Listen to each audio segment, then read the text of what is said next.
Olá pessoal, sejam muito bem-vindos aqui no canal. Eu sou a Caroline Costa, para quem ainda não me conhece, está chegando agora aqui no canal. Aqui a gente fala de assuntos voltados para o autoconhecimento, olhar para nossa mente, para nossa espiritualidade. E eu espero que você goste de ficar alguns minutos aqui do seu dia comigo. Já peço para que você se inscreva aqui no canal, deixa seu like no vídeo, deixa seu comentário, isso ajuda o canal a crescer e a mensagem chegar em mais pessoas que se afinam com esse tipo de conteúdo. Hoje a gente vai tratar de um assunto que eu acho que é muito recorrente na nossa vida humana, que é sobre a adversidade. Como nós estamos nos relacionando com as circunstâncias que estamos vivendo e como a gente lida com a adversidade no nosso caminho. E para começar a puxar o assunto desse tema que eu acho fantástico, eu queria indicar aqui para vocês este livro de Napoleon Hill, que eu comecei a ler, e a leitura é simplesmente revolucionária, que é o Mais Esperto que o Diabo. E ele traz no seu capítulo 11 sobre a adversidade, como o ser humano ele precisa aprender a lidar com a adversidade para poder evoluir a nível mental e espiritual. Porque a gente está o tempo todo se relacionando com todas as áreas da nossa vida, mas nem percebemos. Achamos que estamos só nos relacionando com a matéria, a fisicalidade em si. Porém, a forma como a gente está se relacionando com tudo à nossa volta diz muito sobre a nossa mentalidade e a nossa espiritualidade. E tem uma frase que ele traz no livro que é a seguinte: cada adversidade traz consigo a semente de uma vantagem equivalente. O que isso quer dizer? O que isso quer nos fazer refletir é que sempre que você escolhe um caminho para trilhar, sem sombras de dúvida, vai haver uma adversidade, porque é a adversidade em si que vai te fazer crescer, que vai te fazer expandir. Porém, essa adversidade, ela traz a semente, ela não traz a rosa desabrochada já perfeita, ela traz a semente. E essa semente é você quem vai escolher a forma que vai lidar com ela, se é de forma negativa ou de forma mais positiva. Quando aparece um desafio no nosso caminho, o que é muito comum acontecer? A gente tende a desistir de seguir o caminho que a gente estava trilhando, que muitas vezes é o caminho do nosso coração, é o caminho que nos faz vibrar, é o caminho que a nossa alma quer seguir. Porém, de tanto tentar e ver os desafios, a gente acaba desistindo e indo por outro caminho que a gente egoicamente acha que seria mais fácil, né? Porque já tem alguma facilidade ali nos favorecendo e deixa de lado o caminho que a nossa alma gostaria de seguir. Porém, a forma que você vai olhar para esse desafio vai fazer toda a diferença. Porque se você para observar e refletir de fato, esse desafio está no teu caminho para te fortalecer, para te fazer amadurecer e lidar melhor com a adversidade que está aparecendo. Imagina que a gente vai escolher um caminho e nesse caminho só existe facilidades. Você acha de fato que você iria evoluir a nível de maturidade espiritual somente com a facilidade? Não. A gente precisa muitas vezes passar pelo desafio para evoluir a nível pessoal, a nível de conhecimento, a nível de espiritual também, para saber lidar com outras questões lá na frente que talvez a gente não saberia lidar se o caminho fosse apenas de facilidade. Então, quando a gente passa pela adversidade em si, a gente tem dois caminhos. Ou a gente olha só para o fracasso, como sendo ele permanente, apenas o fracasso existe. Ou a gente olha por um outro ângulo, como uma adversidade temporária, como um fracasso temporário, aquilo que a gente vai saber sair de uma forma perfeita, né, de uma forma mais leve e aprender lá na frente a agir da melhor maneira possível. E aqui nesse livro, Mais Esperto que o Diabo, tem algo que eu achei muito interessante. Esse livro é como se fosse um diálogo que o autor está tendo com o diabo. E o diabo, ele vai ensinando formas do ser humano evoluir. Vai ensinando maneiras que o diabo faz para entrar na nossa mente e nos fazer desistir de dar continuidade a algo que iria nos fazer evoluir. E tem algo que eu acho bem interessante que ele traz, que é como o fracasso ele pode acrescentar na nossa vida, né? O autor ele faz perguntas recorrentes ao diabo e o diabo responde essas perguntas. E aí ele pergunta como o fracasso ele serve para nos fazer evoluir.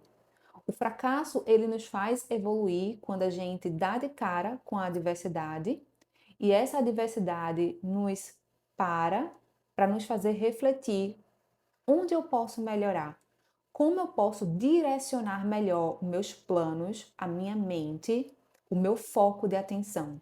Quando a gente se faz esse tipo de questionamento voltado para uma autoobservação de como a gente está se relacionando com nós mesmos, com a nossa mente, como eu posso utilizar melhor dos meus pensamentos, essa é a maneira certa. Isso é quando o diabo ele não toma posse das suas ações.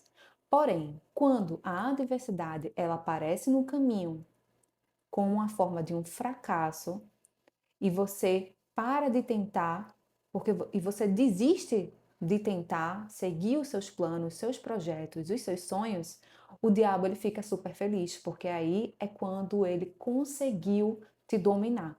Se você escolhe olhar para esse fracasso como uma bênção disfarçada, como uma bênção que vem para te ensinar a quebrar um padrão de pensamento, a corrigir um padrão de pensamento que não estava fazendo dar certo os teus planos, isso vai renovar a tua energia, isso vai te trazer maturidade para lidar com tudo que você precisa aprender. E aí tem algumas passagens do livro que eu gostaria de trazer para que a gente refletisse e fizesse alguns comentários em cima desses trechos.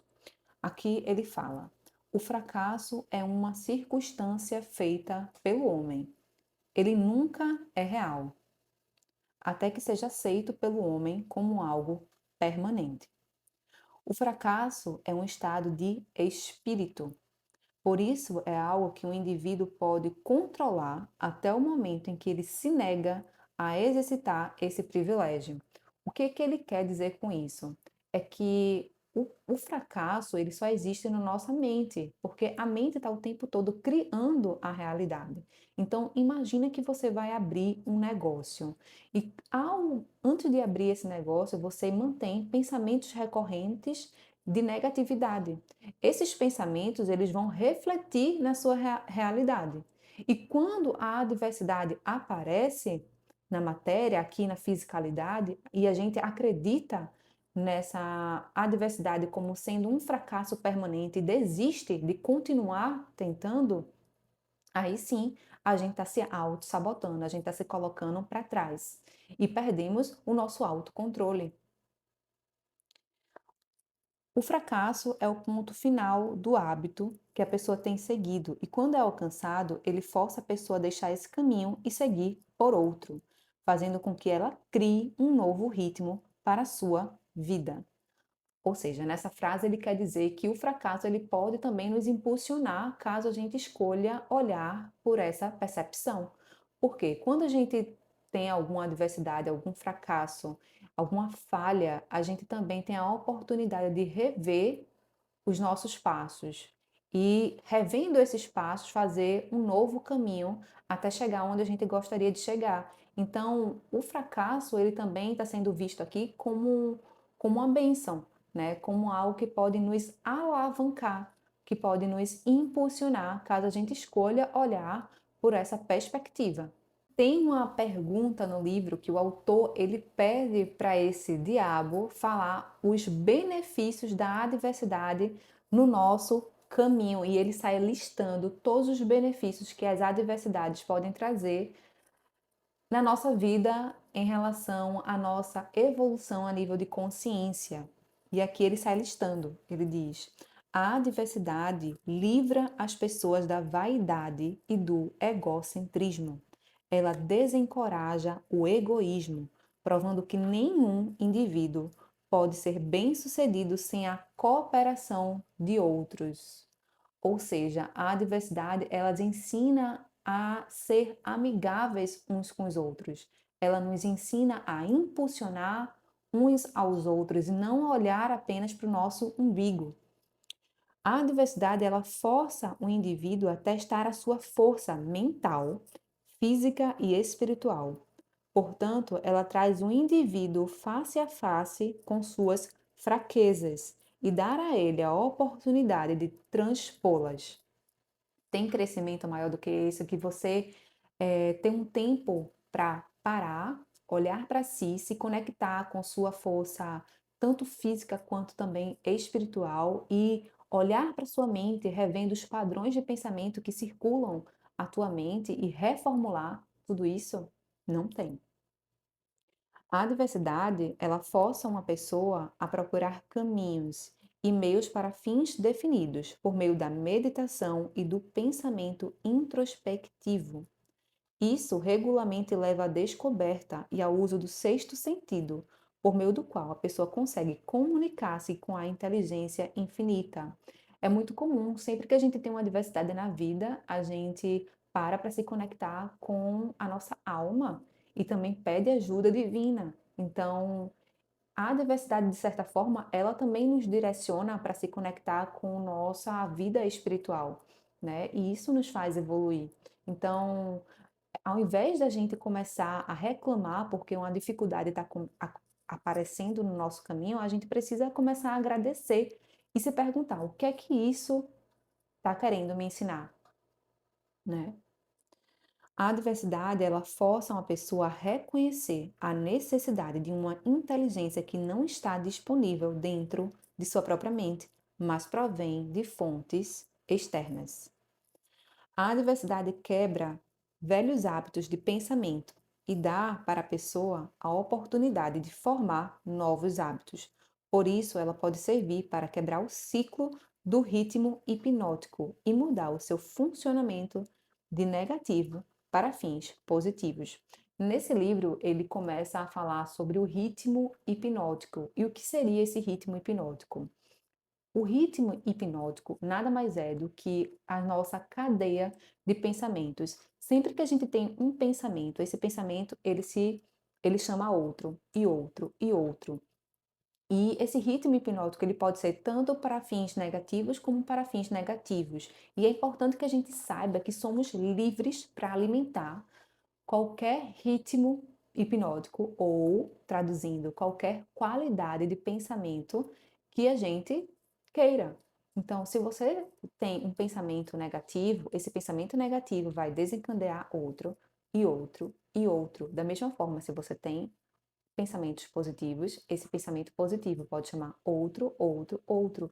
E isso vai se formando um ritmo de pensamento hipnótico. Você está se auto-hipnotizando com seus próprios pensamentos. E a gente está fazendo isso o tempo todo. O importante é que você pare e comece a se observar. Qual tipo de pensamento se mantém mais presente na tua mente? Para onde você passa a maior parte do seu tempo direcionando a sua atenção? Porque são esses pensamentos que vão começar a criar as circunstâncias na tua vida. E quando você muda o seu padrão mental, você também começa a mudar a sua realidade externa. Então, todo o caminho de autoconhecimento, ele chama a gente para fazer uma autoanálise, uma autoobservação de como está primeiramente a sua mente. Porque é a sua mente que está criando as suas emoções e as suas emoções que estão criando as situações externas. Então comece a perceber isso. Quando aparece um fracasso na sua vida ou algum tipo de adversidade, você reclama, porque se você reclama, você está pedindo mais disso. Ou você para e se pergunta: o que é que eu posso aprender aqui? Como eu posso evoluir nessa situação que está me sendo dada, que está me sendo apresentada. Quando você para e faz esse tipo de pergunta, você está dando um passo em direção à evolução. Não tem outro caminho, a gente só está aqui para evoluir a nível mental e espiritual. A vida terrena, ela é uma oportunidade para que a gente possa evoluir a nível de mente, a nível espiritual e também material, porque tudo está entrelaçado, não há nada separado, tudo está entrelaçado. Mas a gente precisa de fato começar a fazer essa autoanálise e encarar as circunstâncias e tudo que vem com ela de uma perspectiva mais positiva. Então, essa é a mensagem que eu gostaria de deixar hoje aqui nesse vídeo. Eu espero que você tenha curtido. Peço para que deixe seu comentário como ressoou aí do outro lado esse tipo de conteúdo. E se você gostou, deixa seu comentário aqui, sua curtida, se inscreve no canal para que essa mensagem possa alcançar mais pessoas. Até mais.